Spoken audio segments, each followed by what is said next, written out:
বাবার বিষয়ে ওনাকে তো আমি জিজ্ঞেস করলাম যে আপনি কি প্রমাণের ভিত্তিতে আমার বাবাকে গ্রেফতার করেছেন। তখন তিনি বলল বর্তমান সময়ে কোনো গ্রেফতার করার জন্য প্রমাণ দরকার হয় না।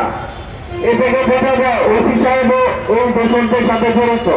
5ই আগস্টের পরে যে এইরকম অবস্থা আমরা শিকার হব আমরা কখনোই ভাবতে পারি নাই।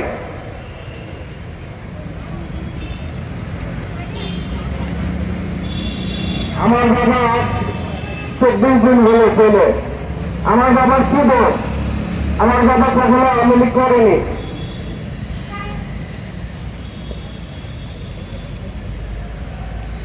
প্রত্যেকটা জায়গায় গিয়েছি, সেখানে যে বলেছে যে এই মাধ্যমে যাও ওই মাধ্যমে যাও, এবং বিএনপি কমিশনার স্যারের কাছে গিয়েছি, কমিশনার সাল না শুনে লিখে দিয়েছে এভিডেন্স, সুপার এভিডেন্স।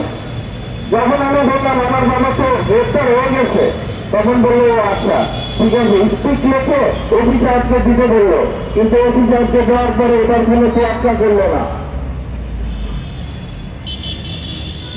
আমাদের কাছে প্রচার ডকুমেন্ট আছে, আমাদের বিএনপির যে সদস্য সচিব 14 গ্রাম পৌরসভা, ওনার প্রত্যয়নপত্রে সুন্দরভাবে উল্লেখ করা আছে। আপনারা যদি চান আপনাদের কাছে প্রত্যয়নপত্রগুলো দিতে পারবো। আমি খুবই হতাশ যে বর্তমান সময়ে যে সাধারণ নিরীহ মানুষের বাণিজ্যের শিকার হচ্ছে।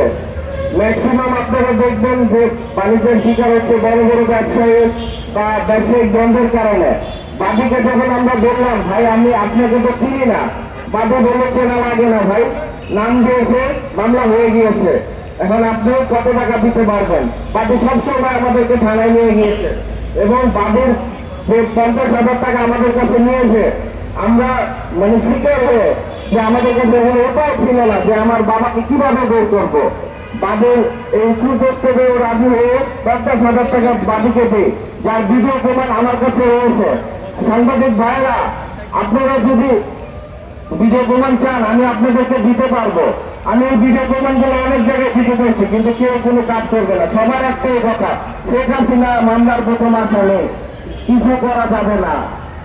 তার মানে কি নিরীহ মানুষের কোনো বিচার নাই বর্তমানে বাংলাদেশে? স্বাধীন হওয়ার পরে যদি এই অবস্থা হয় নিরীহ মানুষের, তাহলে নিরীহ মানুষ যাবে কোথায়? এজন্য আমরা মানববন্ধনের আয়োজন করেছি, যাতে আপনাদের মাধ্যমে দেশবাসীর কাছে আমাদের সত্য ঘটনাগুলো উপস্থাপন করতে পারি। এরকম আপনারা দেখবেন পেপার পত্রিকায় অনেক লেখালেখি হচ্ছে যে বাণিজ্যের শিকার হচ্ছে অনেক ফ্যামিলি, কিন্তু এগুলোর বিচার হচ্ছে না। এগুলোর বিচার কে করবে? সুষ্ঠুভাবে তদন্ত করার জন্য আইন শৃঙ্খলা বাহিনী